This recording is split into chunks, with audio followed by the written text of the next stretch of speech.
avec cet outil. Je vous jure que c'est vrai. Ça a été mon outil d'apprentissage. J'avais 20 ans. Et je peux vous dire que ça me faisait bien flipper. En même temps, à l'époque, j'avais peur de tout. J'avais peur de l'exclusion, j'avais peur du rejet, j'avais peur de ne pas être assez... Et qu'est-ce que je faisais, du coup, dans ces cas-là? Rien, du tout.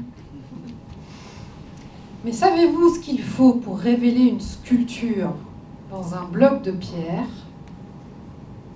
Un choc, juste un.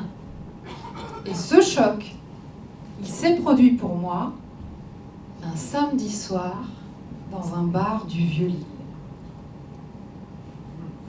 J'ai rencontré les compagnons du devoir. Et oh là là, je suis tombée amoureuse de ce qu'ils avaient à l'intérieur d'eux. L'esprit du compagnonnage. Notre-Dame, ça vous parle? Ils étaient beaux, de passion, de liberté, de fierté. Et un métier me happe en particulier, donc tailleur de pierre. Super motivée, je postule. La réponse, un non catégorique. Pas de femmes chez les compagnons, pas de femmes dans le bâtiment.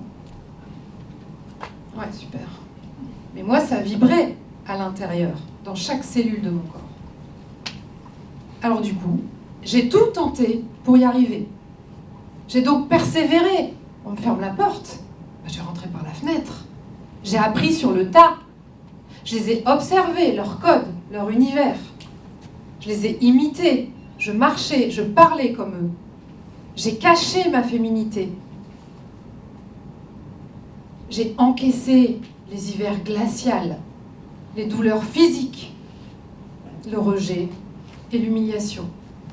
Et j'ai appris à faire de chaque blessure une force. 12 ans après de combat, j'ai brisé ce plafond de pierre. Je suis devenue la première femme compagnon du devoir. Et aujourd'hui, nous sommes 100 femmes. Ça représente 16%. Il a suffi d'une rencontre, d'un choc, pour que tout bascule.